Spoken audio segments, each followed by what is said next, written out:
Walang basihan, Abe. Lahat ng babaeng nakatikim ng luto ni Millie, iisa lang ang sinasabi. Lasang bulok ang ulam niya at kayong mga lalaki lang nasasarapan na para bang may gayuma yung luto niya na kayo tampalasa niyo ang target. Mauna, sige na. Hindi na. Talagang hindi na ako titikim ng luto niya. Para hindi ka na magselos. Selos? Hindi nga ako nagsiselos sa babaan yun. Nag-aalala lang ako, Abet. Nag-aalala na baka mangyari sa'yo ang nangyari kay Mang Tonyo. Kakakain mo sa karinderya ni Millie, baka may anggaw ka rin. Maraming klase ng halimaw na lumilibot sa mundo. Siyempre, nandyan yung mga nilalang ng dilim na sana sa kwentong katatakutan mo lang mararanasan. At meron din naman na karaniwang tao lang naman pero sadyang halang ang kaluluwa. Pero paano kung gaya nung bida natin ngayon, makainkwentro ka nung dalawang uri na yon? Ganyan po ang tema ng ating kwento ngayon. Pero bago ang lahat, kung bago ka pa lang dito sa channel, please like, subscribe, and hit the notification bell para updated kayo sa bawat kwentong ilalabas. May bago tayong storya 3 hanggang 4 na beses sa isang linggo. At ngayon, para sa tampok nating kwento.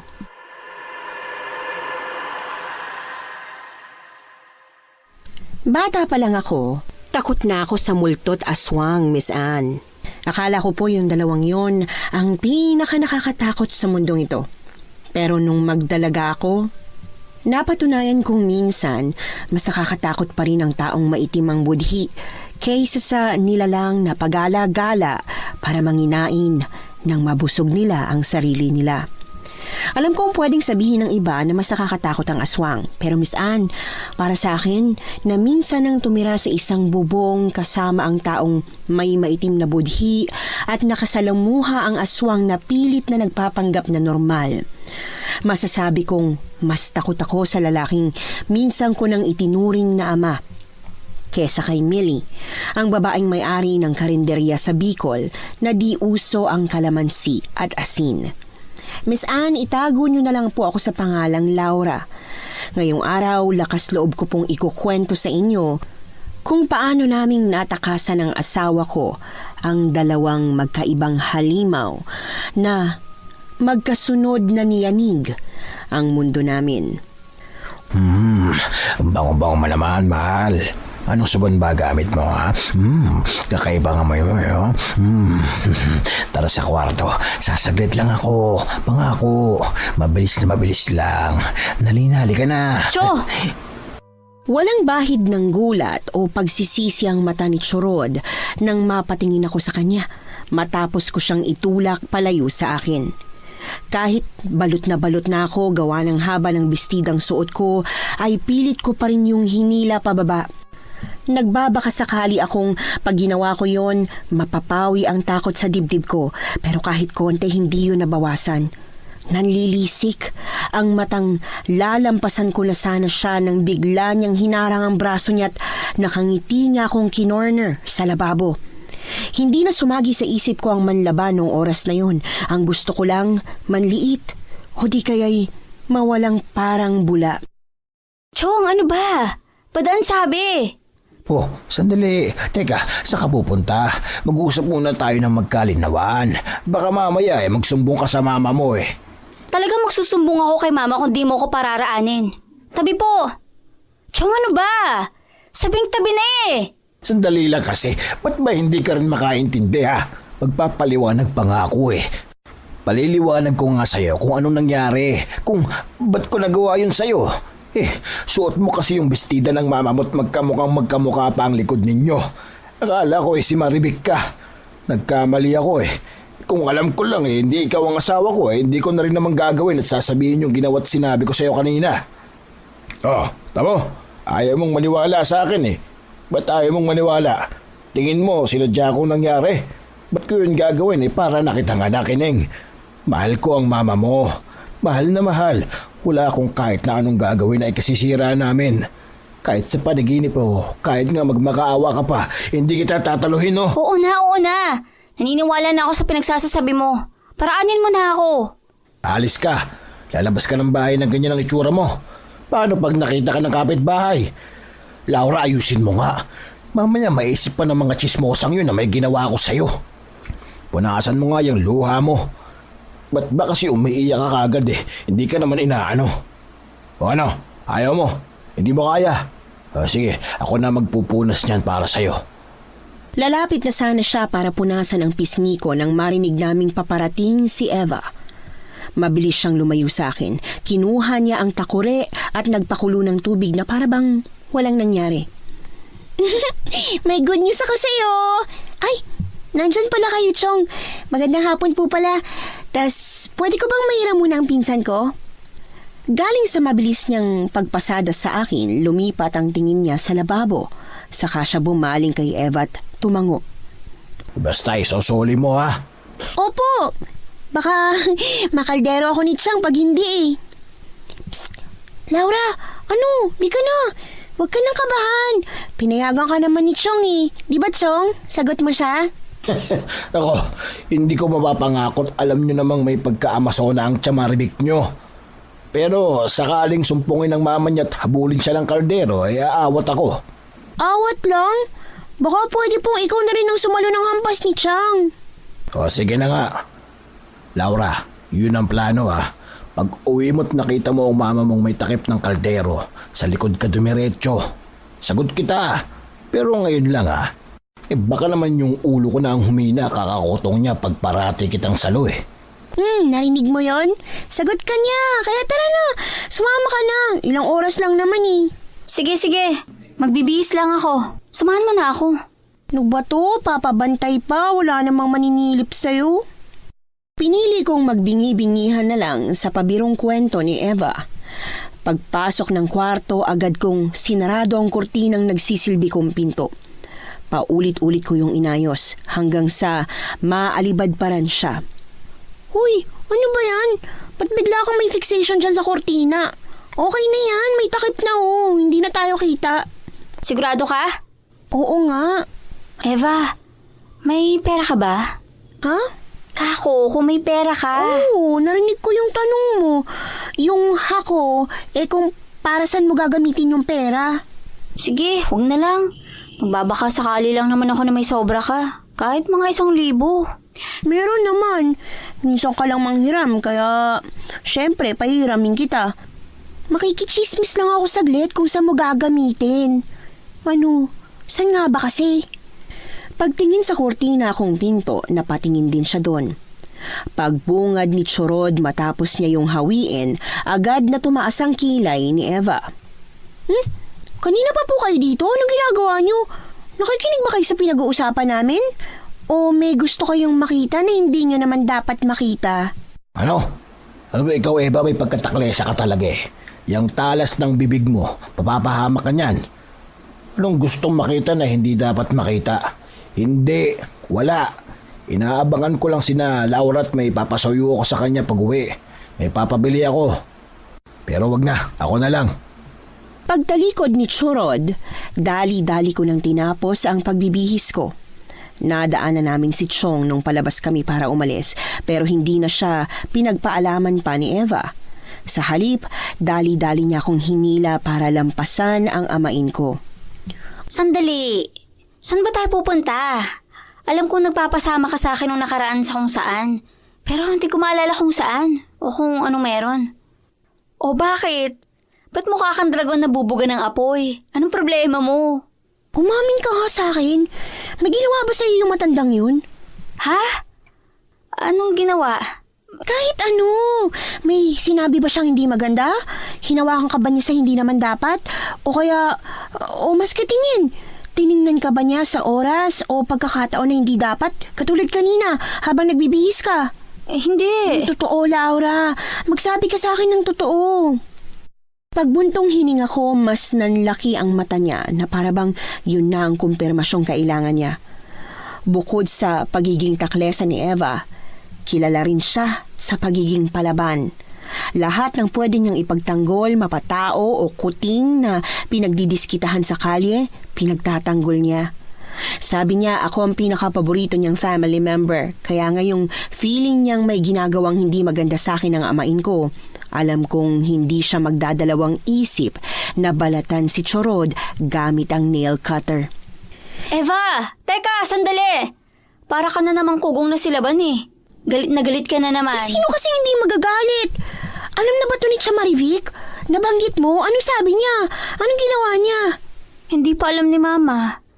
Di ko pa nasasabi kasi ayaw ko namang magbintang. Lalo na't hindi ako sigurado. Hindi sigurado? Kasama mo na ako habang nagbibihis kanina. Nagawa ka pa niyang subukang silipan.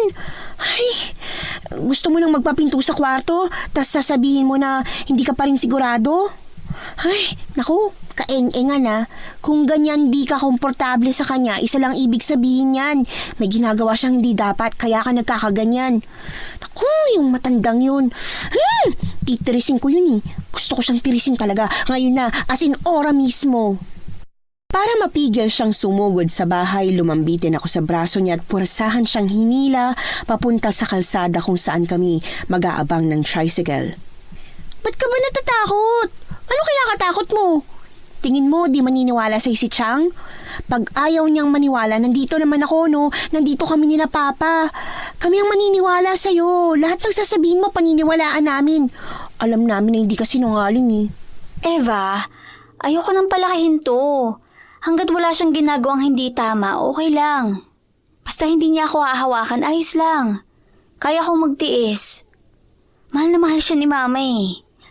Pakiramdam niya, si Chorod yung dawan niya. Ayaw kong sirain yung kung ano meron sila. Dawan!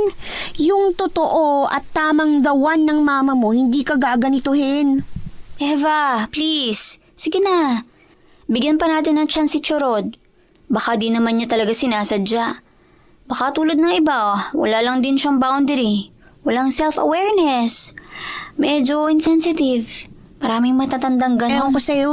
Pero sige, pagbibigyan kita ngayon lang. Pag naulit pa yung parang pamboboso niya sa'yo o na mali lang siya ng hinga sa'yo, sabihin mo sa akin. Magsabi ka. Magsasabi ka ha. Kahit na ano mangyari, promise mo yan. Promise? Thank you. Sobrang thank you talaga. Pinsan kita. Kadugo. Sino pa bang poprotect at magtatanggol sa'yo kundi ako, diba? Tsaka, alam ko naman na kung ako ang may gantong problema, kahit ikaw yung pinakamabait dito sa atin, ilalabas at ilalabas mo rin yung sungay mo. Naiiling ko siyang tinawanan.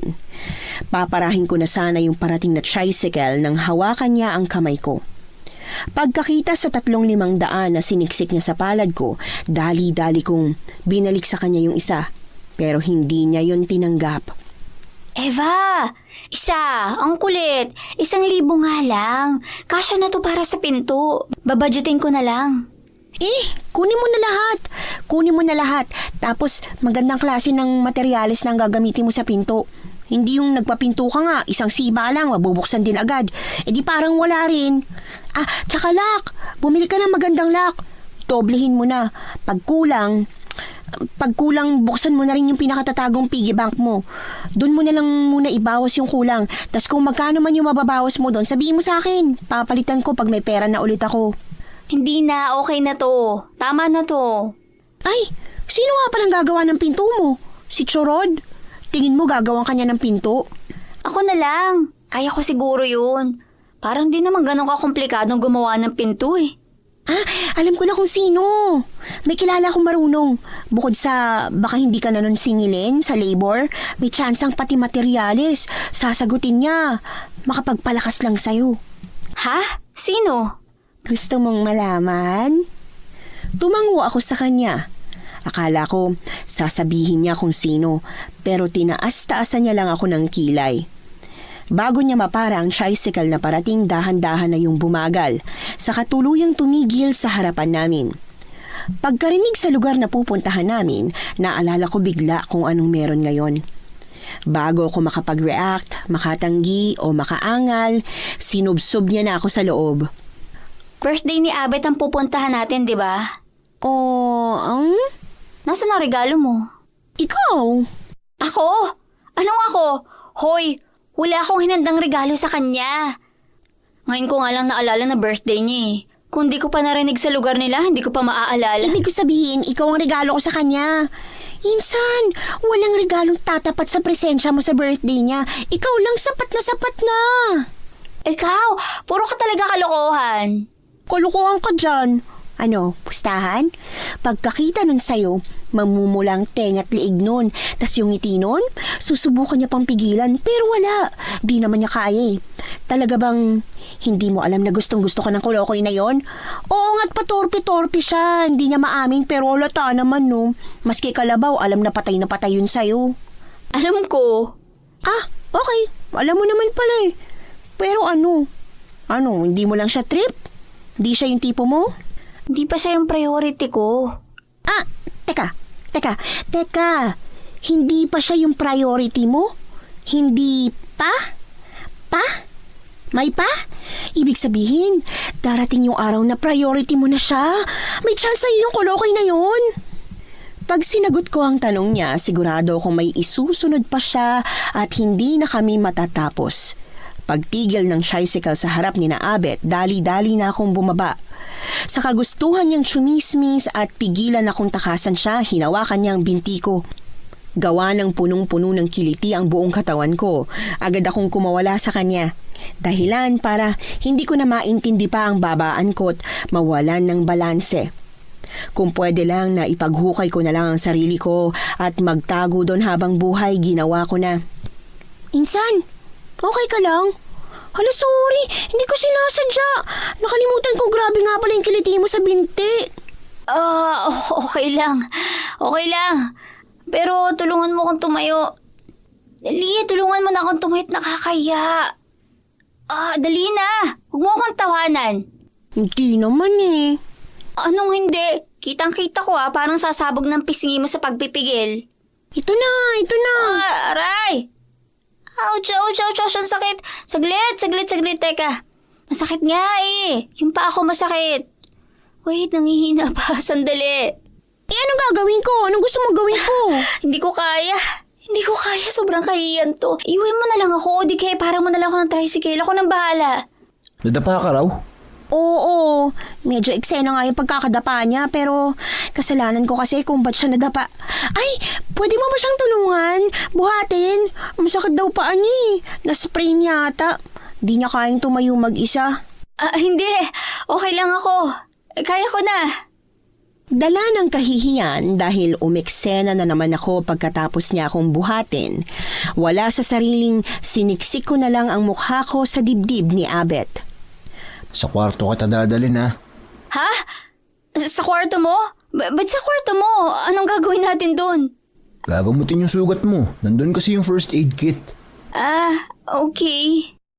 Pagpasok namin, agad din siyang lumabas ng kwarto para maghanap ng bulak kasi walang ganon sa first aid kit niya. Hindi kalakihan ang kwarto ni Abet pero malinis yun at mabango. Walang kakaibang amoy na sabi nila natural lang sa kwarto ng lalaki kasi lalaki sila at medyo may kadugyutan.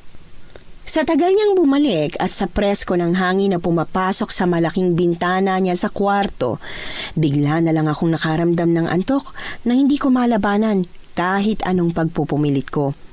Akala ko'y idlip at ilang minuto lang akong nakapikit kaya laking gulat ko ng pagising ko. Sarado na ang bintana. Nakahiga na ako ng maayos at may kumot na sa katawan ko. Gising ka na pala. Anong oras na? Si Eva? Nandyan pa ba si Eva? Umalis na. Kanina pang 6:00. Kailangan daw kasi siya sa kanila para i-check ang BP at blood sugar ng papa niya. Iniwanan niya ako? Hindi niya ako sinubukang gisingin? Ginising. Sinubukan ka nga niyang gisingin eh. Ang kaso, ang himbing-himbing ng tulog mo. Kahit anong kalabit niya, wala. Kaya hindi na kita pinagising. Sabi ko, ako nang bahala sa'yo. Ganun ba? Oo, sige, mauna na ako. Uuwi na ako at malamang hinahanap na ako ni Mama. Sorry ha, pasensya talaga sa nangyari. Saka, salamat. May pagmamadali kong inayos ang sarili ko. Nung tingin ko ay presentable na ako, dali-dali na akong lumakad palabas nang bigla kong maalala ang dahilan kung ba't nandito kami ni Eva. Pagpihit ko paharap sa kanya, bigla siyang naalerto. Ha? May sinasabi ka ba? Wala. Akala ko meron eh. Bigla ka kasing lumingon, akala ko may sasabihin ka o kaya may nakalimutan. Abet, Ha? Bakit? happy birthday. Nawala sa isip ko na birthday mo ngayong araw pero babawi ako. Ihahabol ko na lang yung regalo ko ha. May gusto ka ba? Sabihin mo lang at baka kaya ko namang ibigay. Teka, wala akong maisip eh. Sandali lang ha. Ano ba? Ano ba yung pwede kong hingin sa'yo na hindi ka mahihirapang ibigay sa akin?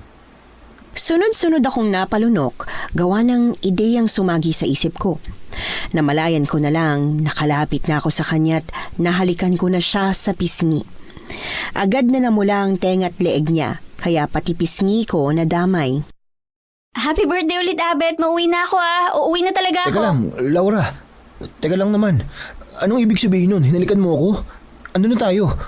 Huwag mong sabihin na magkaibigan pa rin tayo hindi naman naghahalikan ng magkaibigan. Kung makapagsalita ka, parang sa labi kita hinalikan eh. Pisngi lang naman yun. Kahit na, hinalikan mo pa rin ako. Tsaka, hindi ka ganong klase ng babae. Siguradong may ibig sabihin ng ginawa mo. Laura, gusto mo ba ako? Gusto mo rin ba ako? Malamang mas gusto kita kaysa gusto mo ako pero may chance bang gusto mo rin ako? Special ka.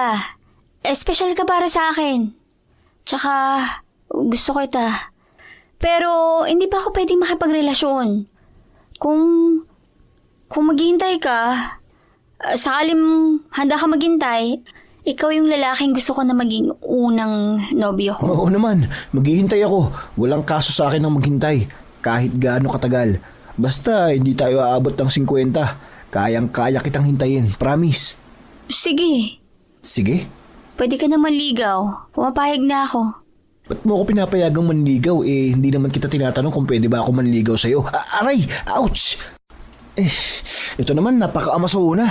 Anak ka talaga ni Chamaribik. Parang binibiro ka lang Pero ayos lang. Kahit Amazona ka o maging battered husband ako, okay lang basta ikaw yung wife. Ewan ko sa'yo.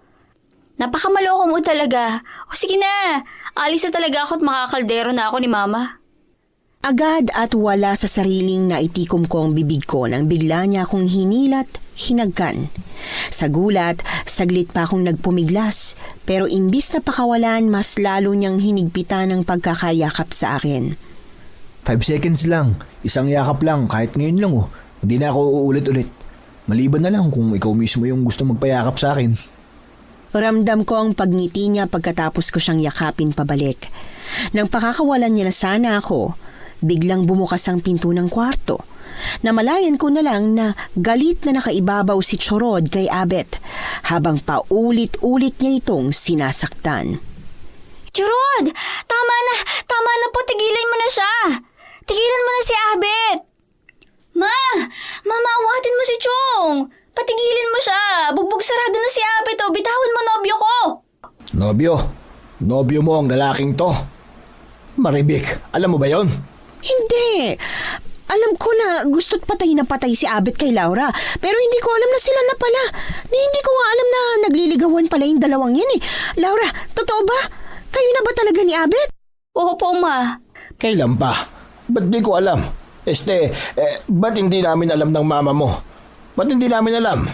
Ba't hindi nyo man lang sinabi sa amin? Hayaan mo na, Rod. Kung si Abet ang nobyo ng anak natin, walang problema sa akin. Mabait naman ang batang yan. Alam ko nga alagaan niya si Laura. Tsaka, ba't ba kasi bigla ka na lang nanugod at nanapak? Nag-aalala ko para sa unikaihan natin. Nagulat lang ako na pagpasok natin nakayapak sa kanya ang lalaking ito. Akala ko binabastos niya si Laura. Ikaw naman kasi Laura, masyado kang mapaglihim. Kung nung una pa lang sinabi mong may nobyo ka, na nobyo mo ang pupuntahan at kasama mo ngayon, hindi na mangyayari to. Hindi ako makakapanakit. Ay, siya, tama na yan. Magpatawaran na lang at wala rin namang mangyayari kung magsisisihan tayo, hindi ba? Lahat naman may mali. Abet, pagpasensyahan mo na lang ang Chorod mo. Protective talaga yan sa pamilya namin Opo, Chang, walang problema. Naiintindihan ko naman po kung ba't niya nagawa to. Alam ko pong nag-aalala lang siya kay Laura. Ikaw kasi kasalanan mo rin ito. Po, ba't ako? Paano ko to naging kasalanan? Basta. O siya, ikaw nang bahala sa nobyo mo ha. Gamutin mo yung putok sa labi niyan. Abet. Po? pasensya na ulit. Si Laura nang bahala sa'yo. Siya ang nurse mo. Kami ng tsorod mo, mauuna na kaming umuwi. Ihatid mo na lang si Laura sa bahay, ha? Ano? Iiwan pa natin si Laura dito? Nandito na rin naman tayo, ba't hindi pa natin iuwi ang anak mo sa bahay? Total, siya naman talaga ang pinunta natin dito. Birthday niya po. Birthday po ni Abet. Di pa tapos yung handaan, kaya pwedeng dito muna ako, ma. Baka pwedeng dito na muna ako magpalipas ng gabi. Bukas na lang po ako uwi. Promise, wala po kaming gagawin di dapat at di tama ni Abet. Di ba, Abet? Opo. Pwede ba, Chang? Hindi pwede ang gusto mo, Laura. Magnobyo't nobya pa lang naman kayo niyang si Abet. Hindi ba kayo kasal? Kaya ba't magpapalipas ka sa bahay niya? Alam mo naman ang mga tao sa paligid. Gusto mo ba na mapagchismis ang kanila? Ma! Tama rin naman ang tsorod mo. Sige, ganito na lang. Pwede ka pang magtagal dito, ha? Para maki-birthday sa nobyo mo. Pero Abet, ihatid mo rin to sa bahay, ha? Hindi pwede na hindi siya uuwi at ayokong makakarinig ng hindi magandang chismis tungkol sa inyong dalawa. Opo, ihahatid ko po siya. Nang alas 10. Alas 10 mo iuwi sa amin niyang si Laura. Saktong alas 10. Pagpatak ng alas 10 at wala pa siya sa pinto namin, makakatikim ka ulit. Oo na, tama na yung pananakot mo at good boy nga yang si Abet. Di mo naman yan kailangan ganyanin eh. Paglabas ni na mama sa kwarto ni Abet, naiwan akong nakatayo sa pinto at hindi ko alam kung paano ko siya haharapin. Nang marinig ko ang pagpipigil niya ng tawa, taas kilay akong humarap sa kanya. Nobyo Tigilan mo ako. Sinabi ko lang yon kasi kung hindi, mabubura talaga ni Chong yung mukha mo. Mamaya di na yan bumalik sa dati, tas ipakulang pa ako sa inis ng ibang babae may gusto sa'yo dito sa atin.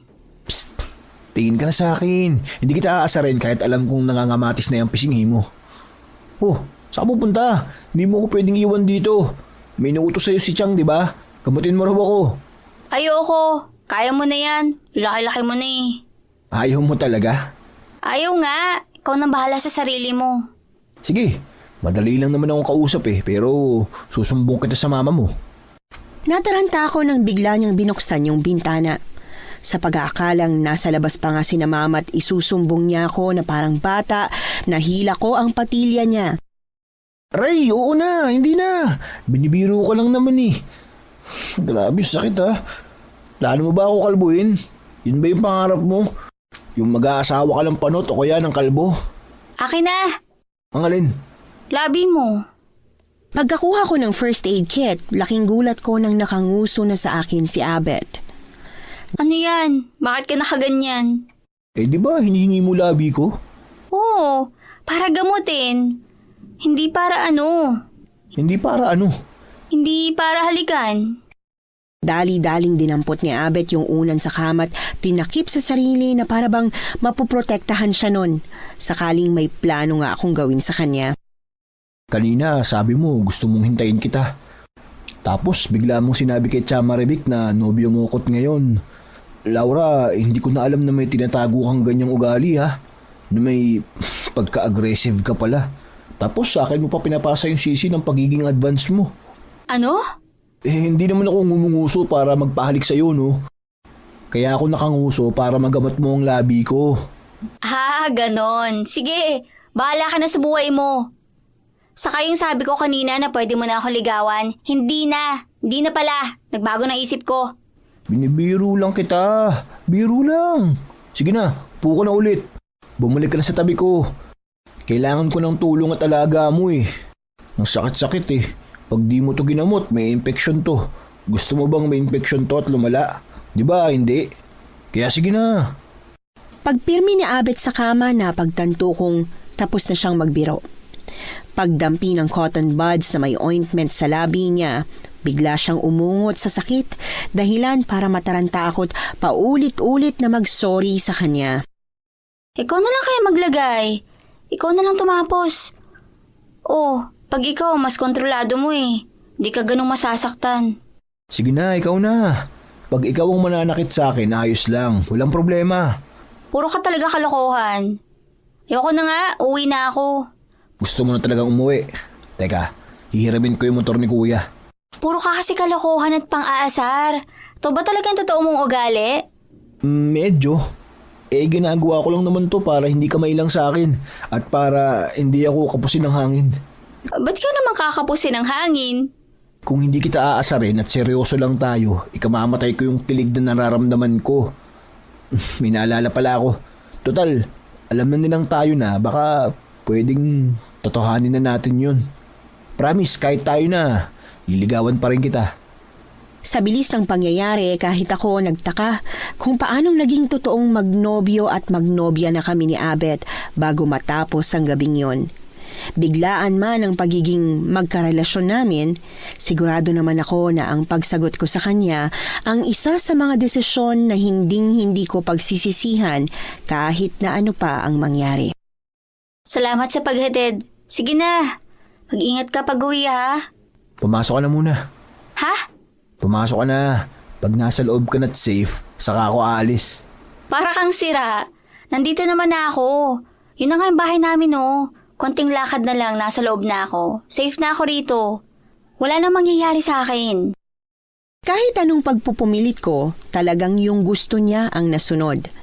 Ilang segundo pagpasok ko sa bahay at pagsara ng pinto, narinig ko ang pagharurot ng motor niya. Sayang-saya tayo ah. Parang ngayon lang kita nakitang ngumiti ng ganyan sa loob ng ilang taon na magkasama tayo. Charod, gising pa po pala kayo. Hindi pa po kayo matutulog? Si mama po. Si mama tulog na? Tulog ng mama mo. Ewan ko ba ron, hindi ko alam kung paano niya nagagawang matulog ng pagkahimbing-himbing nang wala ka rito. Nakinaabit lang naman po ko't hinatid niya naman ako gaya ng sinabi niya sa inyo. Sige po, papasok na po ako sa loob. Matutulog na rin po ako. Good night, Chong.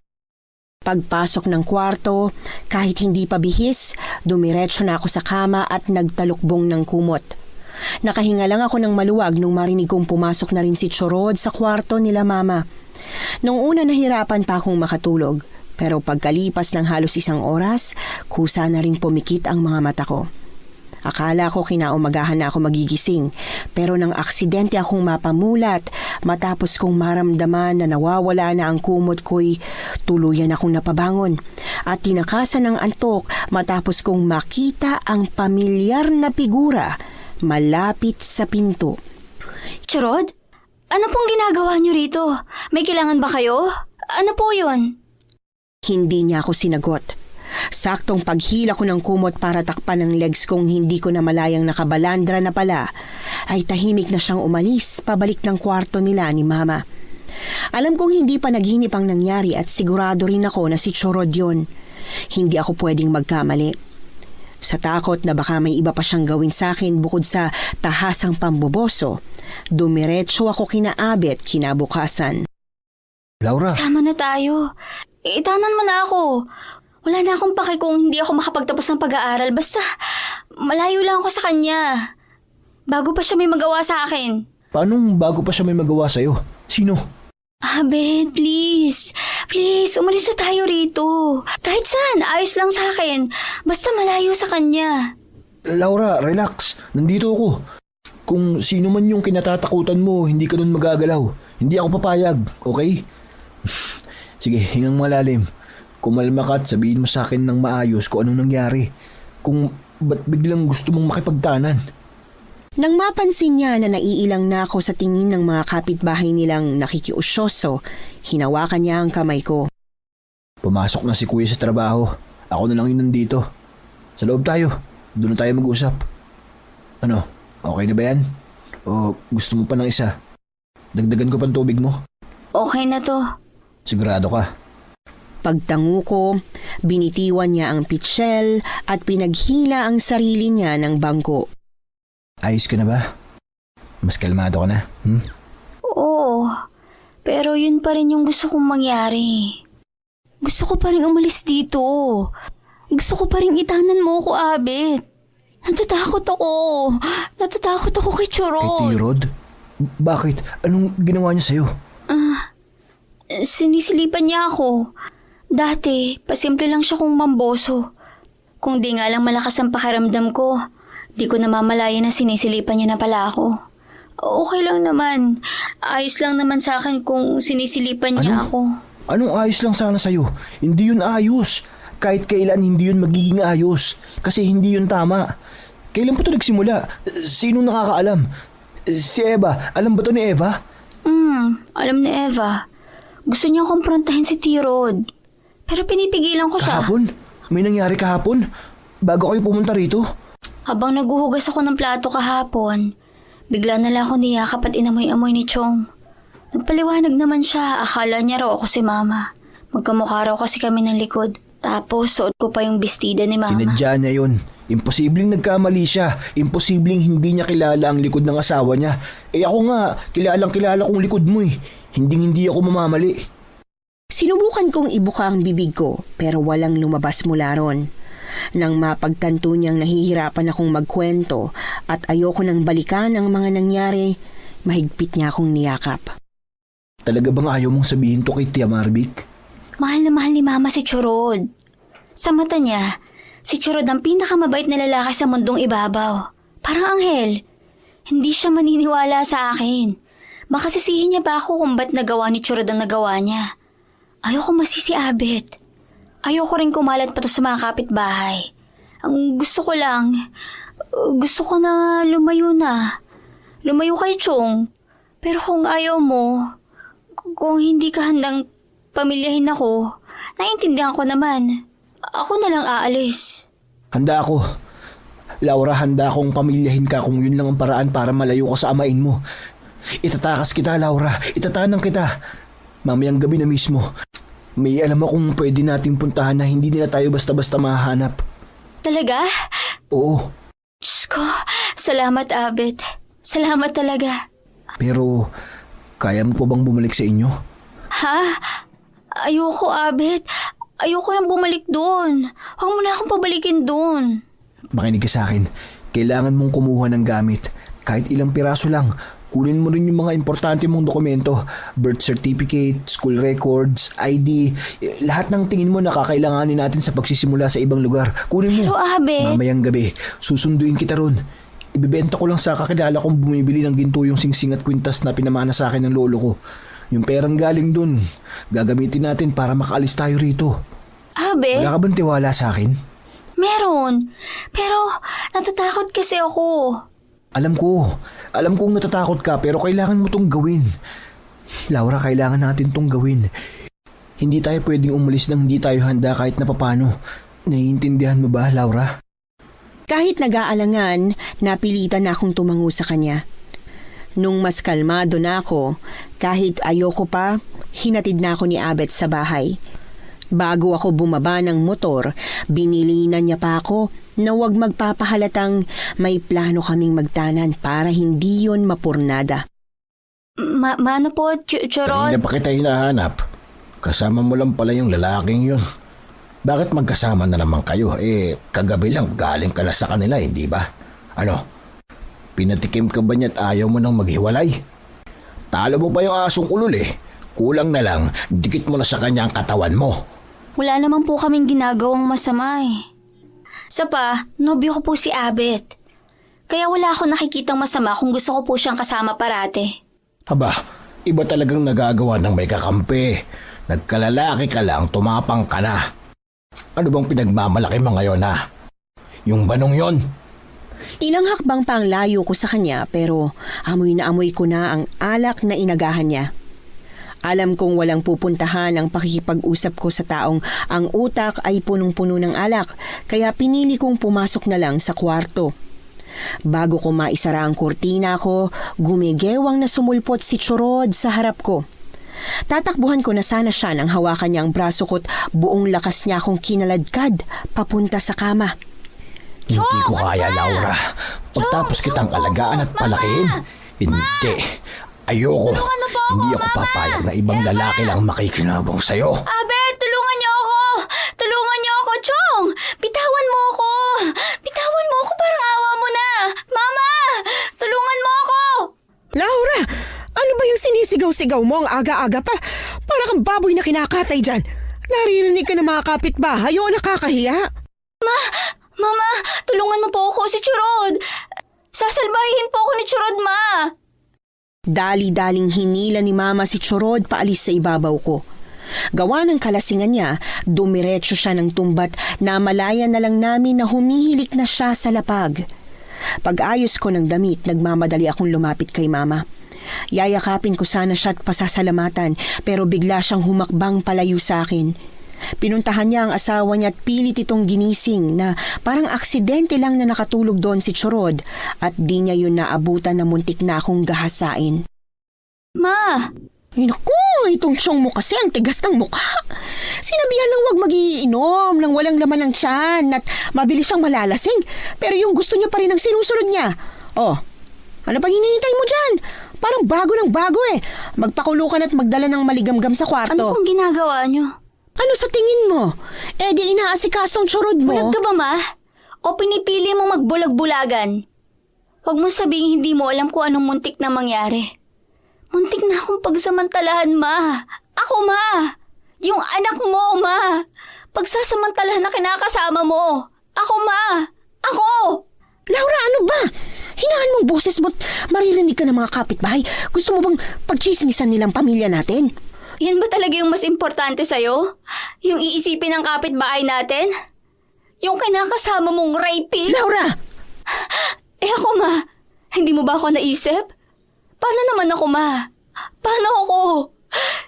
Kung si Chorod ang gusto mong protektahan, sinong poprotekta sa akin? Sa akin na anak mo. Saka bakit parang kailangan ko pang ipaalala sa yung paulit-ulit na anak mo ko? Na dapat ako ang inuuna mo. Kakausapin ko ang Chorod mo. Pagsusurihin ko siya. Pangangakuin ko siya na wag nang uulitin tong nangyari. Kaya patawarin mo na siya, anak. Mabait ang Chorod mo. Alam mo yan, di ba? Sigurado ako na hindi niya sinasadya yung nangyari. Lasing lang siya, kaya niya to nagawa. Ito ang unang beses na pinagtangkaan niya ako. Pero hindi po ito yung unang beses na may ginawa siyang hindi maganda, Ma. Ma, sinisilipan ako ni Chong. Pag nagbibihis, pag natutulog. At kahapon lang niyakap niya ako, Ma. Hiwalayan mo na siya. Iwanan natin siya. Kaya naman natin, May. Malaki na po ako. Kayang-kaya na kitang tulungan sa mga bayarin, May. Mahal ko ang Chorod mo, Laura. Ano? Mas mahal mo siya kaysa sa akin, Ma? Laura naman. Anak, please. Huwag natin paabutin sa ganito. Huwag mo akong papiliin. Ayokong mamili sa inyo. Pero kailangan po, Ma. Sabi mo ay mong mamili. Pero mas kinakampihan mo siya. Sa pagkampi mo sa kanya, pinipili mo siya. Maaayos pa natin to. Kailangan lang natin mag-usap na tatlo at maaayos pa to. Pagagawan kita ng pinto para hindi ka na niya mapasok. Tama na, Ma. Hindi na po natin ito maayos. Kahit yung sa atin, hindi na natin maayos eh. Laura, anak, intindihin mo naman ako. Ma, mukha po bang hindi kita iniintindi? Na hindi po kita iniisip? Alam kong mahal na mahal mo yung hayop na yan. Kaya lang sinubukan kong manahimik eh. Na huwag tong palakihin. Pero habang tumatagal, mas nagiging walang hiyayang lalaking yan. Mas sumasama. Hindi na kita pipiliting iwan ang lalaking yan para sa akin. Pero hindi rin po ako magpapapilit na ayusin pa to. Aalis na ako rito, Ma. Magkanya-kanya na po tayo. Aalis? At saan ka naman pupunta? Saan ka pupunta, Laura? Hindi ko na sinagot si Mama. Inimpake ko ang lahat ng pinapadala sa akin ni Abet at nagmamadali na akong lumabas ng bahay. Habang naghihintay ng tricycle sa gilid ng kalsada, hinabol ako ni Mama. Akala ko nagbago ng isip niya at sasama na siya sa akin pero inabutan niya lang ako ng sobre na may lamang pera. Ayoko nito. Hindi ko kailangan ng pera Sige niyo. na, kunin mo na. Huwag ka na makipagmatigasan. Kailangan mo yan eh. Kailangan niyo yun ni Abet. Siyang kasama mo kung saan kayo pupunta, hindi ba? Mabait na bata si Abet. Alam kong hindi kanya sasaktan at pababayaan. Sa ngayon, alam kong hindi mo pa ako mapapatawad pero pagdating ng araw, sana mahanap mo sa puso mo na mapatawad ako, anak. Mag-iingat ka, ha? Mag-iingat kayo. At huwag na huwag niyong pababayaan ang sarili niyo. Pagtigil ng tricycle, sumakay na ako agad. Nahagip pa ng mata ko ang naiiyak na pagkaway sa akin ni Mama. At para akong lalong namanhid sa nakita ko. Kahit gustong gusto ko siyang lingunin, hindi ko ginawa. Nung iniwan kami ni Papa, sabi niya na hinding-hindi niya gagawin ang ginawa ni Papa. na kaming dalawa raw ang magiging magkakampi sa lahat. Ni minsan hindi sumagi sa isip ko na maiiwan akong mag-isa. Kasi darating yung araw na may mas importante na kay Mama kaysa sa akin. Laura, anong ginagawa mo rito? Di ba mamayang gabi pa tayo magkikita? Meron bang nakakita nung umalis ka sa inyo? Alam na ni Mama. Alam na ni Mama magtatanan tayo. Alam niya magsasama na tayo. Mas pinili ni Mama si Chong. Wala na akong mama. Ikaw at si Eva na lang ang meron ako. Kayo na lang ang pamilya ko. Nung una, sinubukan niya pa akong patahanin. Pero nang mapagtanto niyang hindi ako basta-bastang titigil sa pag-iyak, hinayaan na lang niya ako at tahimik na dinaluhan. Nung mas kalmado na ako, imbis na iwan sa kanila'y sinama niya ako sa pagbebentahan niya ng alahas. 1 oras bago umuwi ang kuya at mga magulang niya, bumiyahe na kami papuntang terminal. San palang punta natin? Malayo ba? Gano'ng kalayo? Ilang oras ang biyahe? Yung lolo ko na nagbigay sa akin ng alahas na binenta natin kanina, meron silang bahay sa Bicol. Pinamana niya rin yun sa amin. Pero dahil dito nga sa Laguna ang buhay namin, hindi namin maasikaso yung bahay. Pero maayos pa yun. Huwag ka mag-alala. Pagkaya, every 2 years, inuuwian namin yun ni Kuya para sa maintenance. Galing kami ron nung summer. Maganda pa yung bahay. Siguro maalikabok at may mga sapot ng gagamba. Pero pwedeng-pwede nating tirhan. Siguro mga 8 hanggang 9 na oras yung biyahe papunta ron. Kaya madaling araw o baka umaga na talaga ang dating natin doon. Kumpleto rin naman yung bahay sa gamit kaya wala tayong magiging problema. Uunahin ko na lang sigurong linisin yung kwarto pagdating para makapagpahinga ka na agad. Sa biyahe na lang ako matutulog para matulungan kita sa bahay. Abet. Gutom ka na ba? May ibaon akong nilagang itlog. Kukunin ko lang sa bag. Hindi pa ako gutom. Sigurado ka ba? Nahihiya ka na namang magsabi. Alam kong wala kang gana gawa nung nangyari. Pero Laura, kaninang tanghali ka pa hindi kumakain eh. Mukhang maski kape para sa agahan, wala kang nainom eh. Okay lang ako. Maniniwala lang ako na okay ka pag kumain ka. Sige na nga. Akin na yung baon mong itlog. Nilahad ko ang palad ko para hingiin sa kanya ang itlog. Pero imbis na ibigay yon agad pagkakuha sa bag, binalatan niya muna yon saka inabot sa akin. Salamat. Salamat, Abet. Napakababaw talaga ng luha ng misis ko. Parang yan lang, iniiyakan mo na. Ang cute-cute mo. Misis mo? Sino? Ako? Oo, ikaw. Alam kong hindi pa tayo kasal pero magsasama tayo sa iisang bubong. Kaya para na rin tayong mag-asawa. Para na rin kitang misis pero alisin na lang natin yung parang yung misis na talaga kita. Ayaw mo ba? Kung hindi ka komportable sa gantong setup, 3 yung kwarto sa bahay sa Bicol, pwede kang magkaroon ng solo mong kwarto. Hindi na. Ayoko mag-solo. Gusto mo rin ako makatabi? Kailangan ko ng katabi. Kasi matatakotin ako sa lugar na bagong salta lang ako. Walang multo roon. Aswang lang. Ano? Abet, seryoso ka ba? May aswang doon? Sa Bicol? Akala ko sa Capiz lang meron. Nag-migrate siguro yung iba sa Bicol gawa ng overpopulated na sila sa Capiz. Nang matanto kong binibiro niya lang ako, hinampas kong dibdib niya at bumaling na ng bintana, saka ko kinain yung nilagang itlog. Pagkatapos kumain, patuloy akong nagmuni-muni sa bintana hanggang sa makatulog ako. Nang maalimpungatan ako mula sa pagkakahimbing ko'y nakatigil na ang bus sa madilim na kalsada. Pagbaling ko kay Abet, wala na siya sa kinauupuan niya. Dali-dali akong tumayo at kunot noong nagpalinga-linga nang makitang ako na lang pala ang naiwan sa loob ng bus. Abet? Abet? Nasaan ka? Nasaan kayo? Abet, ano bang nangyari? Joke ba to? Kung oo, paano mo naman nakonsyaba lahat na nakasakay sa bus? Yung driver, yung konduktor. Abet, hindi na to nakakatuwa ah. Pagbaba ng bus, sumalubong sa akin ang walang buhay na katawan ni Abet. Pinagfifiestahan yun ng mga aswang na pulang-pulang mata't may nakakatakot na ipin. Pag-atras ko pabalik sa loob ng bus para magtago, biglang nag-angat ng tingin sa akin ang matandang babaeng aswang. Hinabol niya ako sa loob ng bus at ang paulit-ulit na pagsigaw na lang ang tanging nagawa ko bago niya ako naabutan. Laura! Laura! Laura! Laura! Gising! Gising! Nananaginip ka! Abet, may aswang! Lahat tayo nakasakay rito sa bus, kinain ng aswang. Abet, patay ka na. Patay ka. Nakita ko. Panaginip. Laura, panaginip lang yun. Nananaginip ka lang. Nandito ako. Buhay ako. Buhay kami. Buhay ka rin. Walang aswang. Ligtas tayong lahat. Para maniwala akong nagsasabi siya ng totoo, hinawakan niya ang kamay ko at dinampiyon sa pisngi niya. Mainit, 'di ba? Kasi nga buhay ako. Walang aswang. Hindi ako kinain ng aswang. Hindi yun totoo. Binibiro lang kita kanina eh. Hindi ko naman alam na ganito ka pala na matatakutin. Nung ayos na ako, agad na humingi ng dispensa si Abet sa mga pasaherong naabala namin, gawa ng panaginip ko. Pero, talaga bang walang aswang sa pupuntahan natin?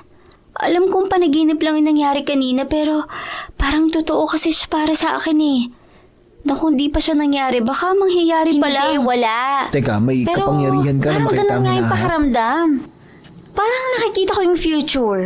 Magsabi ka na nga ng totoo kung may aswang baron. Wala nga. May sinasabi yung mga matatanda dati na mayroon daw na may naengkwento raw silang aswang. Pero wala naman silang patunay. Sigurado ka ba? Dadalhin ba kita sa lugar na mapapahama ka pagkatapos kitang ilayo sa Laguna? Panaginip lang talaga yung napanaginipan mo. Wala yung ibang ibig sabihin. Pangako.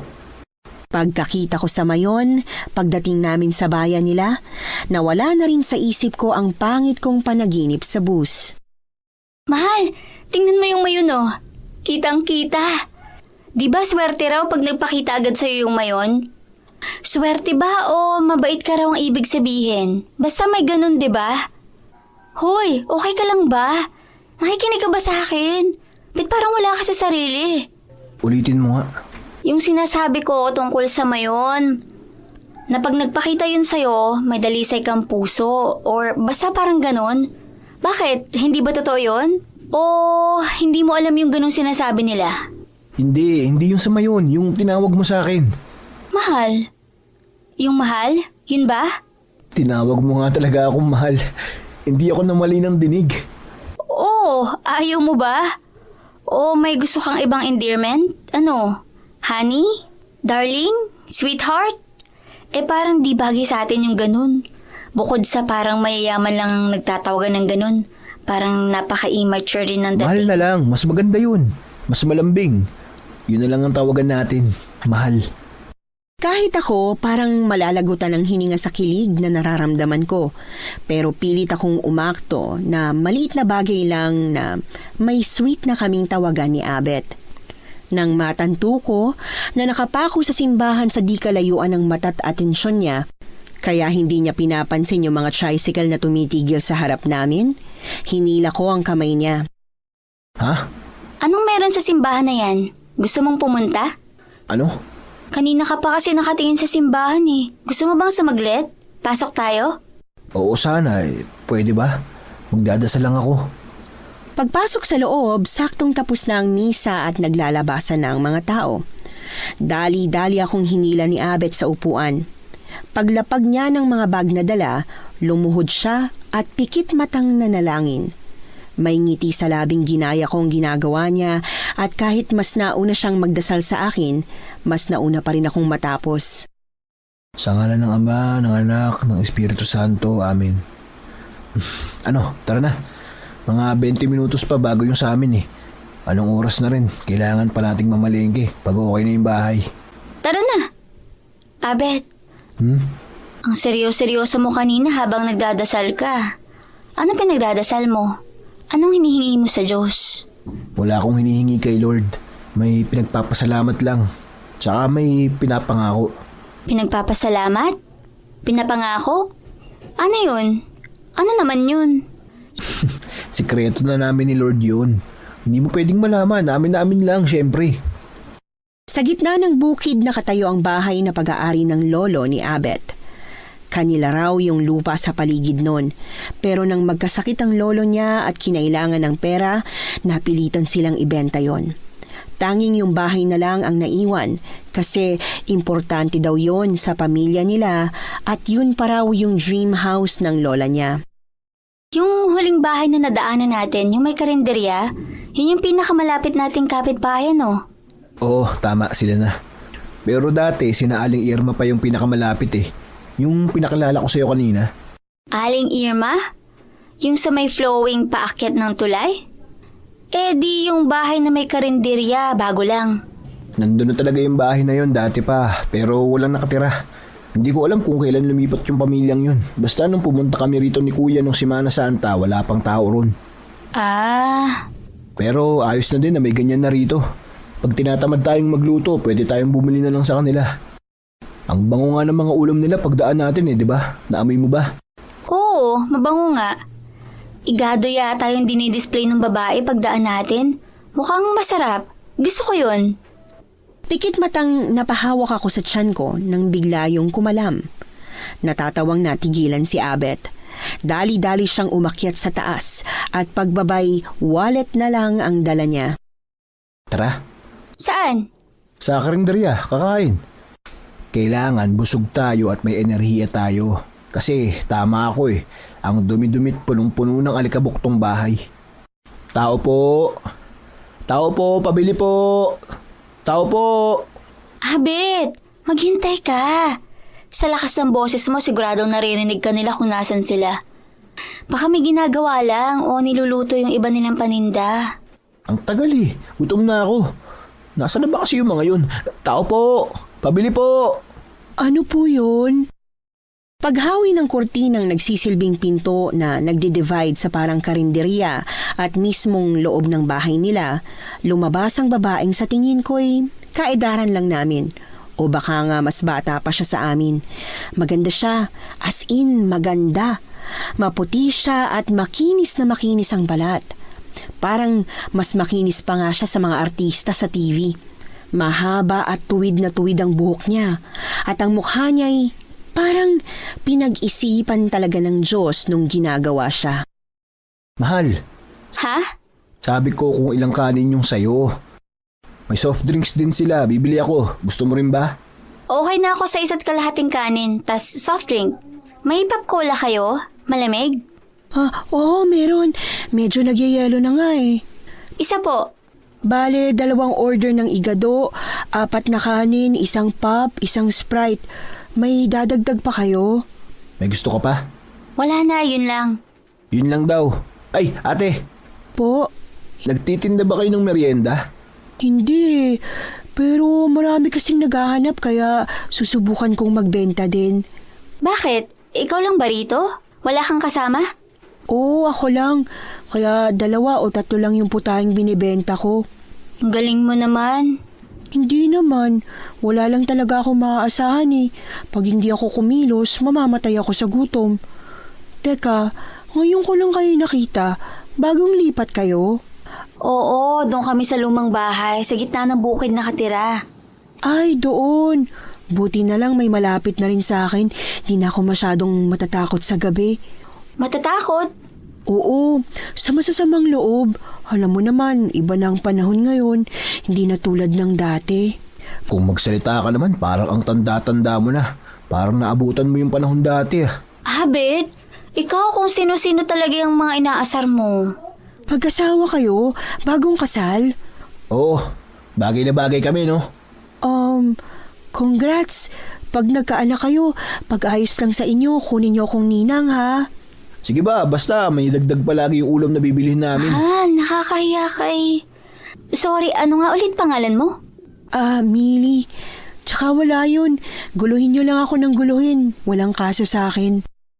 Pag-serve sa amin ng kanin at ulam, pumasok na si Millie sa loob para balikan ang naiwan niyang adobo.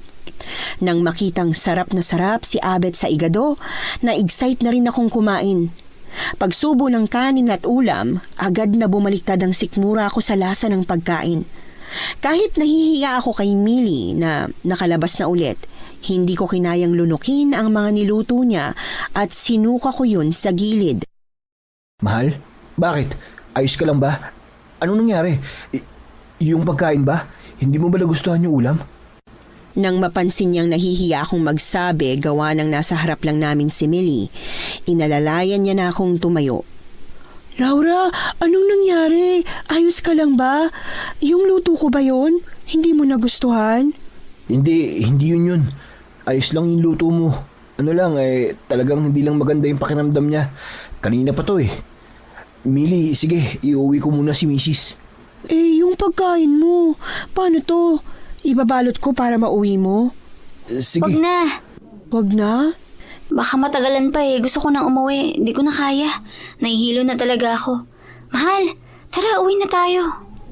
Kahit na alam kong halata ni Millie na nagpapanggap lang ako, pinangatawanan ko pa rin talagang hindi maganda ang pakiramdam ko at tinigil lang yon nung nasa bahay na kami. Yung tubig natin galing biyahe, may natira pa ba? Meron pa. Teka, kukunin ko. May binili ka ring candy, di ba? Ibaba mo rin, kakainin ko. Pag-abot niya sa akin ng bote, agad kong nilaklak ang laman nun. Saka pinagsabay ang 2 Mentos. Nginuya ko yun ng mabuti hanggang sa mawala yung lasa ng igado sa dila ko. Ano, okay ka na? Candy, gusto mo pa? Meron pa sa taas ay kukuha kita. Okay na. Ano ba kasing nangyari? Ba't bigla ka na lang nagsuka? Anong lasa mo sa ulam? Talaga bang nasarapan ka? Oo, masarap yung igado. Medyo matabang, parang walang asin pero masarap naman. Malinamnam. Malinamnam? Talaga? Nalinam naman ka ron? Hindi mo nalasahan na na parang bulok? Ano? Mabango yung ulam. Amoy masarap. Pero lasang bulok. May nakain kang bulok na karne? Baka naguyo yung si Millie Nahaluan ng hindi magandang klase yung baboy na nabili niya. Habet, hindi. Hindi lang yung karning nakagat ko yung lasang bulok. Kundi yung buong ulam, pati yung sabaw. Sabaw pa lang lasang bulok na eh. Ha? Paano nangyari yun parehas tayong igado yung ulam. Sa isang kaldero niya lang kinuha yung ulam natin.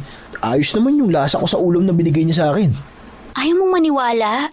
Hindi naman sa ayaw kitang paniwalaan nakakapagtaka lang kasi. Di sige, bumalik ka ron. Ipabalot mo sa kanya yung mga naiwan nating pagkain. Dalin mo rito nang magkaalaman. Baka natapon niya na yun. Matagal-tagal na rin nung umalis tayo Di, bumalik ulit ng bago. Ano? Teka, seryoso ka? Oo, bumalik ka ulit.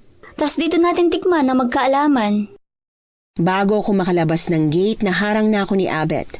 Sunod-sunod siyang tumango sa akin at kumakamot sa ulong lumakad pabalik sa karinderya ni Millie. Malinis ang karinderya ni Millie. Mukhang ganun din siya sa sarili, kaya hindi ko maintindihan kung ba't lasang galing sa basurahan ang luto niya. Ang sarap-sarap nga ng amoy nun. Pagbalik ni Abet, agad kaming dumiretso sa mesa. May mga plato tayo pero marumi yun tas wala pa tayong dishwashing. Kaya nanghiram na lang ako kay Millie. Malinis naman kaya hindi ko na babanlawan sasalin ko na to. Titikman ko na Ako munang susubo tapos ikaw. Anong lasa? Lasang bulok, di ba? Imbis na iluwa ang kanin at ulam, napapikit pa si Abet. Sunod-sunod siyang sumubo na para bang mababaliw siya kung hindi niya mauubos ang pagkaing sinalin sa plato. Dala ng kuryosidad, kinuha kong isa pang supot ng igadong dala niya. Pagsubo ng karnet atay, muli ko yung sinuka. Gulat na napamulat si Abet matapos kong agawin ang plato niya. Pagtikim ng kinakain niya, sinuka ko rin yun. Mahal, ano ba? Sayang! Sayang ka riyan. Paano mo to nakakain ni lasang bulok din? Mahal, may sakit ka ba? May sira ba yung panlasa mo? Ba't di mo malasahang may mali sa putahe ni Millie? Ba't yung panlasa ko'y may mali? Ba't hindi yung panlasa mo? Ano? Kinuha ni Abet ang plato sa kamay ko. Pagpatong niya nun sa mesa, yumakap siya sa akin. May paglalambing niyang hinaplos ang likod ko't paulit-ulit niyang binulong sa akin na wala akong dapat ikaselos. Gawa ng narinig, tuluyan na akong dumistansya sa takot na baka humantong pa sa kung saan ang walang katuturan naming away. Psst, mahal. Mahal, galit ka pa rin. Hindi mo pa rin ako bati. Uy, sige na. Sorry na. Ako na yung mali. Talaga ba nagsusorry ka't nakikipagbate o nang aasar? Mas tunog ng aasar ka kasi kaysa nakikipagayos Tunog na nga asar lang pero nakikipagbati na talaga ako. Hindi mo lang nakikita pero wini-wave ko na yung white flag oh. Sige na. Please, sorry na. Kasi naman, ano bang gusto mong isipin ko? Sabi mo, pangit yung ulam, lasang bulok. Ayos lang naman talaga yung luto niya para sa akin. Masisisi mo ba ako kung sumagi sa isip ko na kaya bigla kang nagkaganon kay Millie dahil pinagsisilosan mo siya? Ba't ko naman siya pagseselosan? Saka kinakaibigan ko nga siya nung una, 'di ba? Gagawin ko ba yung kung asiwa ko sa kanya kasi nagsiselos ako? Isa pa, wala naman akong dahilan para magselos. Hindi mo naman ako binibigyan. Basta parang di ka nagagandahan sa kanya Akala mo lang yun. ganon. Biro nga lang Sige na, para hindi na masundan yung gantong pagtatampuhan natin, hindi na tayo bibili at kakain ng luto niya. Tayo na lang ang magluluto ng pagkain natin. Ano, okay ba yun? Oo, marunong naman ako magluto at masarap din. Tas mas tipid pa kung magluluto na lang tayo. Kaysa bibili pa sa karinderya ni Millie na parang di uso ang asin. Paano hindi uso ang asin? Oo, ikaw nagsabi nun Ako? Kailan? Kanina, sabi mo masarap yung luto niya, pero walang alat. Parang walang asin, di ba? O nakalimutan mo na sobrang sarap ng ulam niya. Hindi. Matabang talaga yung luto niya. Parang walang asin, pero ba't ganun? Di ba, pag walang alat, pag kulang sa sangkap, dapat hindi masarap. Ba't yung ulam niya, sarap na sarap pa rin ako? Baka nagayuma ka. Aba, nagbibiro ka lang ngayon Teka, seryoso ka yata Hindi ka nagbibiro? Naniniwala ka talaga na baka nagayuma ako? Ako? Gagayumahin ng ganung babae? Sus, imposible yun, mahal.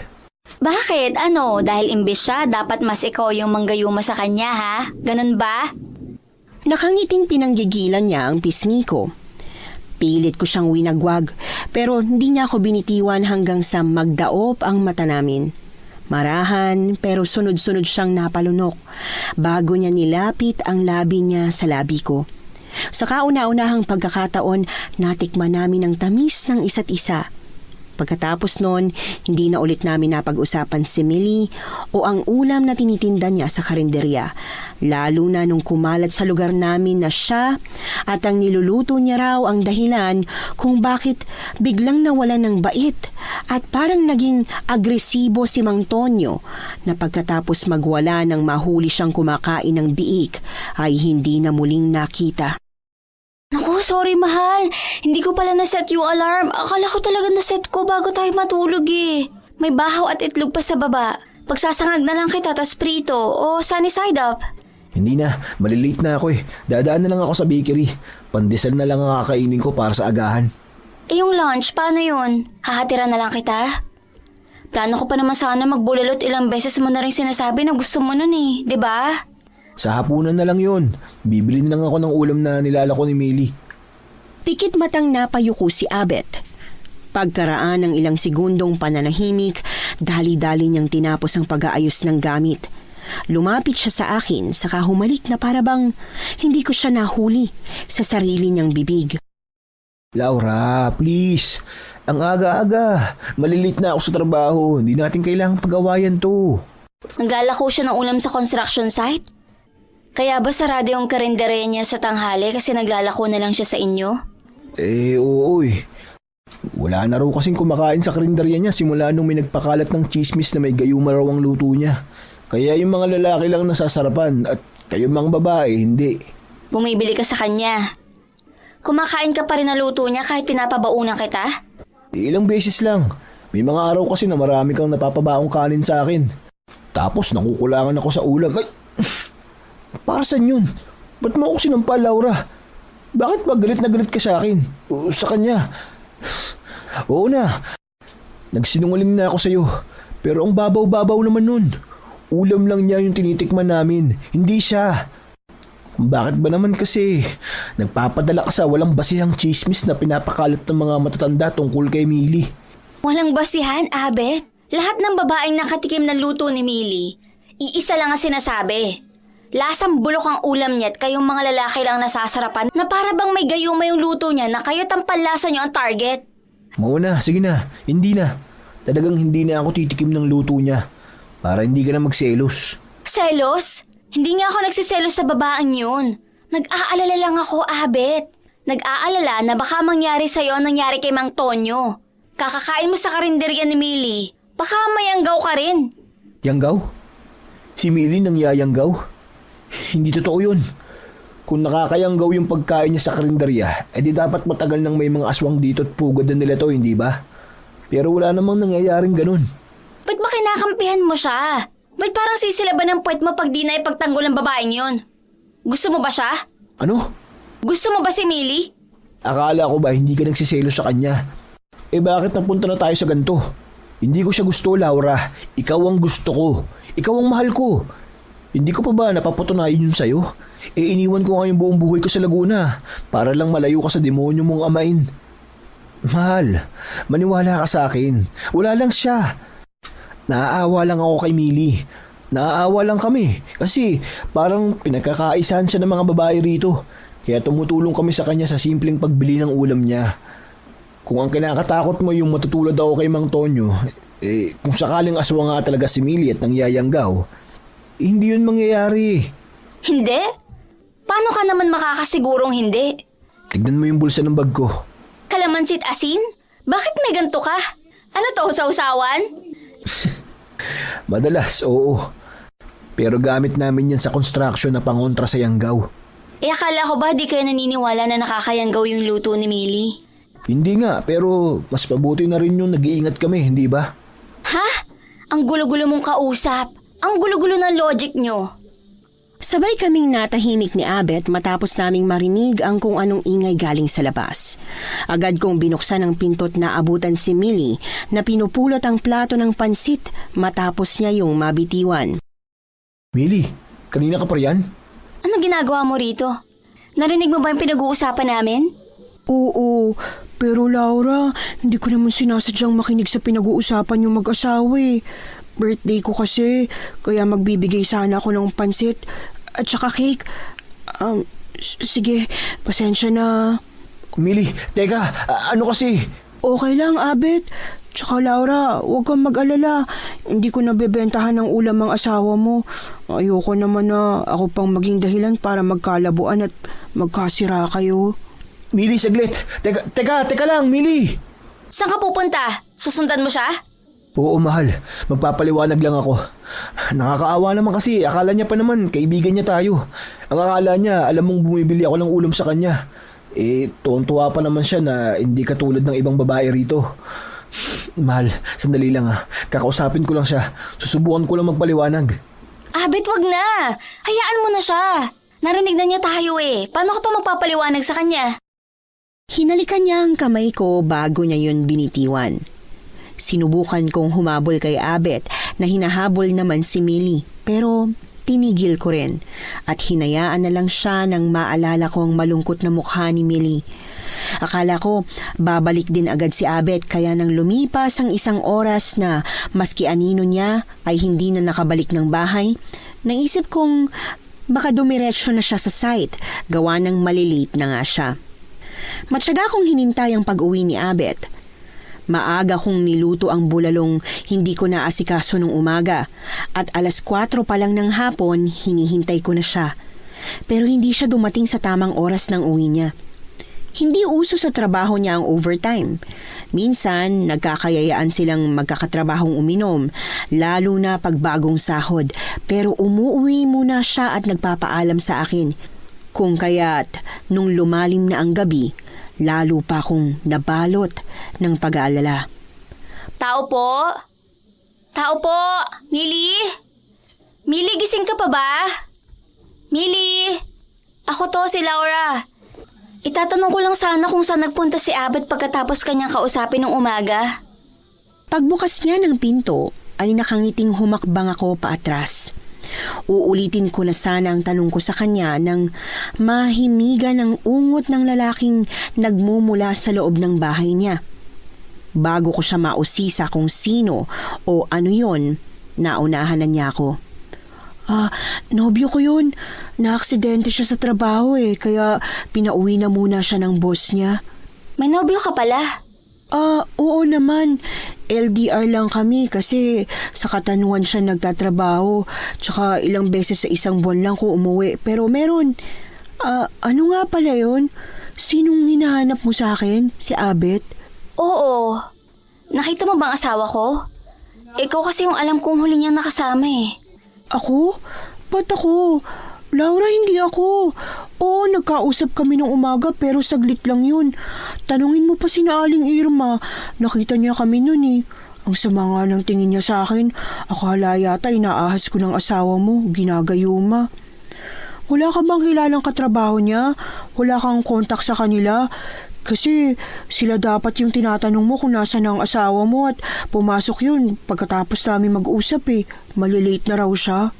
Hindi ko kilala yung mga katrabaho niya eh. Pero yung pamangkin ni Aling Irma, alam ko. Kasama niya yun sa site. Sige, sila na lang pagtatanungan ko. Salamat, saka Millie. Ha? Pasensya na kung dumistansya ako sa'yo at naniwala sa mga chismis tungkol sa mga luto mo at karinderyang walang asin at kalamansi. Pero kasi, totoo naman talaga, yung sinasabi nila na lasang bulok ang ulam mo. Nalasahan ko rin yun, kaya nga... Kaya nga niluwa at sinuka mo yung igado nung unang beses kang kumain sa karinderya ko? Takbo! Laura, takbo! Tumakas ka na! Tumakbo ka na, Aling Irma! Nanghingi ka ng tulong! Tama sila! Aswang nga ang babaeng yan! Aswang nga si Millie! Sakto pagbalik ko ng tingin sa kanya ay ang pag-angat ng sulok ng mapulat manipis niyang labi.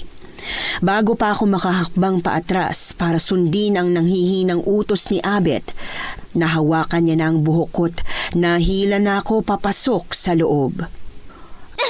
Pakawalan mo ako! Bitawan mo ako! Billy! Bitawan mo ako!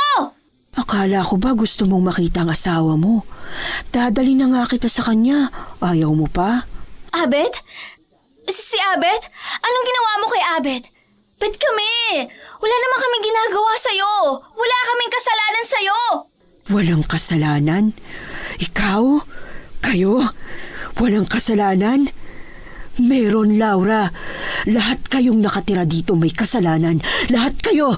Silang mga nakakasalamuha ko simula pa ng umpisa hanggang sa inyo mag-asawa. May kasalanan kayo. Alam niyo kung ano yon, ha? Makasarili kayo. Mapagmataas. Mga judgmental. Akala niyo kung sino kayo. Akala niyo kayo lang ang may karapatang mabuhay sa mundong ito. Porque kakaiba, pagtutulungan niyo na, kukutsain, hahamakin. Tapos ano? Pag napuno kami ang masama. Kayo, biktima na naman kayo. Hindi kita maintindihan. Wala akong naiintindihan sa mga sinasabi mo. Kinutya? Pinagtulungan? Kailan ko ginawa yun sa'yo? Huwag kang magmaang-maangan. Sang-ayon ka kina Aling Irma, di ba? Ang tingin mo sa akin, malanding salot na aagawin ng asawa mo. Ano? Ano ka ng ano? Bingi ka ba? Napakalabo mo kasi. Hindi ko pinapalayo si Abet. Oo, pinagbawalan ko siyang kumain ng pagkain mo. Di dahil nagsiselos ako. Kundi dahil natatakot ako na baka mangyari sa kanya yung sinasabi nila nangyari kay Mang Tonyo. Di umaming ka rin. Pinagtutulungan niyo nga ako. Teka nga, hindi ka rin naman talaga inosente, di ba? Talaga namang may ginagawa kang hindi maganda. Nangyayanggaw ka naman talaga, di ba? Ginagawa mong aswang yung mga lalaki mong suki mo. Laura, daba! Hindi ko alam kung saan nakuha ni Abet yung itak na bitbit niya.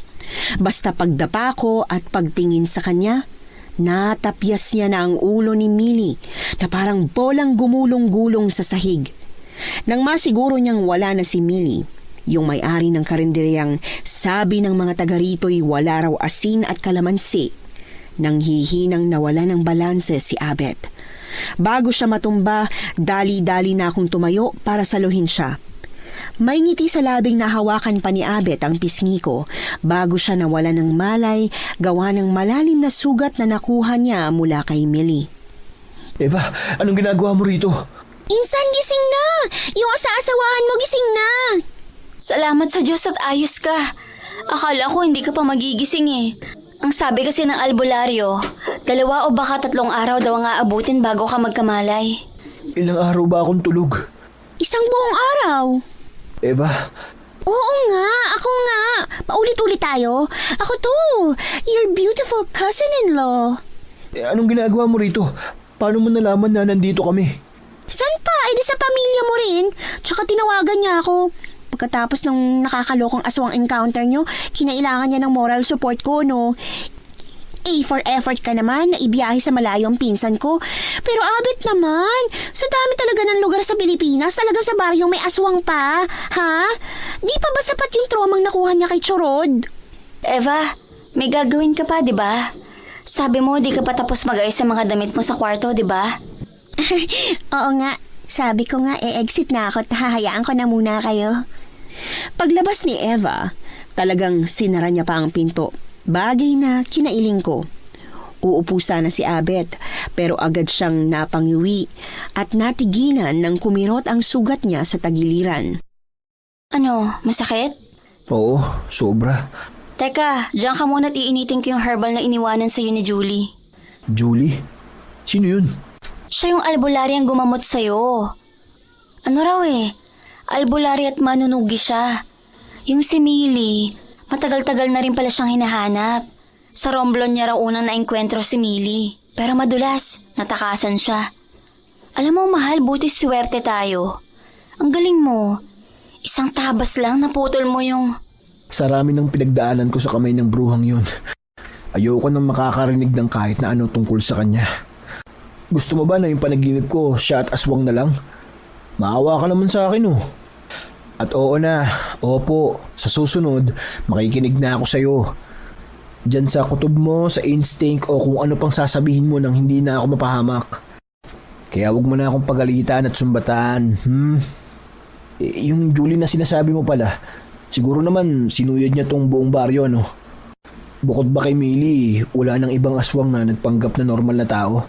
Baka mamaya yung binibilihan ko ng karne sa palengke, aswang din. Wala na raw. Si Millie lang daw yung nag-iisa rito. Ano pang iniisip mo? Yung pinagsasabi sa akin ni Millie, bago mo siya Alam mo na, parang pinupunto niya kasi na kung di siya in outcast o binigyan siya ng pagkakataon na maging mabuti, eh di naman siya dapat nagkakaganon. Kaso tayo ring daw mga tao yung nagtulak sa kanya maging masama. Tingin mo, totoo yun? Pwede. O pwedeng sinabi niya lang yun para paglaruan ka. Mahirap sabihin eh. Basta yun nangyari, aral na lang sa atin na kailangan nating mag-ingat sa lahat ng pagkakataon. At kailangan din nating maging mas mabuti sa kapwa natin. Lalo na't baka yung konting kabutihang ipapakita natin sa iba ang tanging pwede nilang kapitan. Alam mo na, para hindi sila tuluyang lamunin ng dilim at kasamaan na unti-unti na palang kumakain sa kanila. Tama, mahal. Ganun nga. Yun ang gagawin natin. Magiging ganun tayo't yun din na ituturo natin sa mga magiging anak natin. Kami ang naging huling biktima ni Millie. Kung hindi kami sinuwerte nung gabing yon, baka naging lamang tiyan na rin kami, tulad ng iba niyang nabiktima. Kaya laking pagtataka ni na Aling Irma kung paano namin nagagawang ipagtirik si Millie ng kandila. Ang totoo niyan, Miss Anne, hindi po malinaw sa akin kung bakit. Pakiramdam lang namin, kailangan po namin yung gawin para kay Millie. Hindi sa Millie na naging masama na nambibiktima, kundi para sa Millie na minsang naghangad na sana napakitaan siya ng kabutihan at pag-uunawa. Nung sumunod na taon, pagkatapos naming lumipat sa Bicol, nagdesisyon po si Abet na magtrabaho sa ibang bansa. Dahil doon, gumaan ang buhay naming mag-asawa at kahit papaano, hindi na rin kami isang kahig, isang tuka. Paminsan-minsan dumadalaw pa rin sa akin si Eva kasama ang asawa at 7 taong gulang niyang anak. Pag magkasama kami, pakiramdam ko, mga dalagita pa rin kami gaya ng dati. Miss Anne, taon na po ang lumipas nang pinili namin ni Mama na talikuran ang isa't isa. Namatay na rin si Chorod at kahit na nagkapatawaran na kami ni Mama sa pag-iwan niya sa akin sa ere, ay hindi na rin talaga nabalik sa dati ang relasyon namin. Sa ngayon, masaya na po ako sa buhay ko kapiling ang isa naming anak ni Abet. Kung ano man yung pinagdaanan kong takot at trauma sa aswang man o sa amain ko, Lahat po yun, binaon ko na sa limot. At sa paggawa ko nun, napalaya ko na rin ng tuluyan ng sarili kong dati araw-araw na nabubuhay sa takot. Lubos na gumagalang, Laura. Nagustuhan niyo po ba ang ating kwento ngayong araw? Kung oo ang sagot at hindi mo pa nagagawa, aba, subscribe na. Click the notification bell ha, para updated ka sa tuwing maglalabas kami ng bagong kwento. Click like at mag-iwan na rin ng comment. Masayang-masaya ako tuwing nagbabasa ng messages mula sa inyo. At kung may sarili kayong karanasan na gusto nyong ibahagi sa amin, email lang sa missanhorrorstories@gmail.com. Dire-diretso lang, missanhorrorstories@gmail.com. Malay nyo, sa susunod, yung kwento na ninyo ang binabasa namin para sa ating mga tagapakinig. Hanggang dito na lang muna at maraming salamat sa inyong panonood.